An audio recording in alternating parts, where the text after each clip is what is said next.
નમસ્કાર દર્શક મિત્રો, આપ જોઈ રહ્યા છો વડોદરા ટુડે ન્યૂઝ. હવે જોઈએ અગત્યના સમાચાર.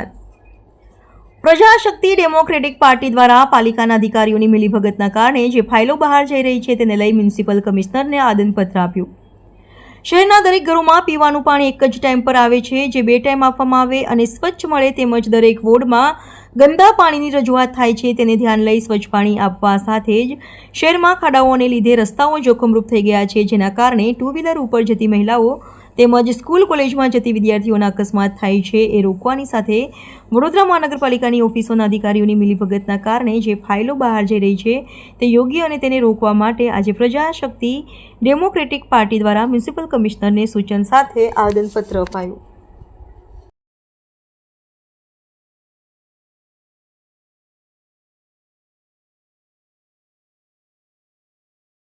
પાર્ટી નવી આવી છે. શંકરસિંહજી વાઘેલાના માર્ગદર્શન હેઠળ પ્રજાશક્તિ ડેમોક્રેટિક પાર્ટી અમે ડેવલપ કરી છે અને આ વખતની કોર્પોરેશનની બધી જ સીટો અમે લડવાના છીએ. એના અનુસંધાનમાં અમે કમિશનરશ્રીને મેમોરેન્ડમ આપ્યું છે. મેમોરેન્ડમમાં અમે હમણાં કોઈ ધમકી આપી નથી, પણ ભવિષ્યમાં જો પ્રજાલક્ષી કામ નહીં થાય તો અમે ગાંધીજીના માર્ગે આનું આંદોલન કરીશું એવી વાત કરી છે એમની જોડે.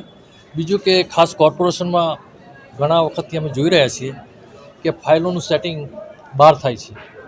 સ્ટેન્ડિંગ કમિટીમાં ફાઇલ જે જતી હોય છે, કારણ કે હું પણ મેયર હતો વડોદરાનો, એક પણ ફાઇલ કોર્પોરેશનની બિલ્ડિંગની બહાર ગઈ નથી અને આ ફર્સ્ટ ટાઈમ આવું જોવામાં આવી રહ્યું છે કે સેટિંગ માટે આ ફાઇલો જે બહાર જઈ રહી છે એનો અમે સખત વિરોધ કરીએ છીએ.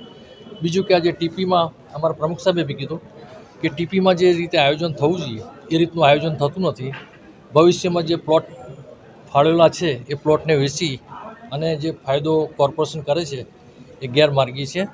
બીજું કે આ જે રમતગમતના ગ્રાઉન્ડો છે, કારણ કે ઘણા સ્કૂલો પાસે રમતગમતના ગ્રાઉન્ડ છે જ નહીં, એ ગ્રાઉન્ડ ટેક્સ ફ્રી કરે તો કદાચ ગ્રાઉન્ડ સારી રીતે બીજી સ્કૂલો ડેવલપ કરી શકે. આજે તમારી માંગણી સંતોષવામાં નહીં આવે તો શું કરશો? માંગણી સંતોષવામાં નહીં આવે તો શું કરશો? ગાંધીજીના માર્ગે અમે આંદોલન કરીશું.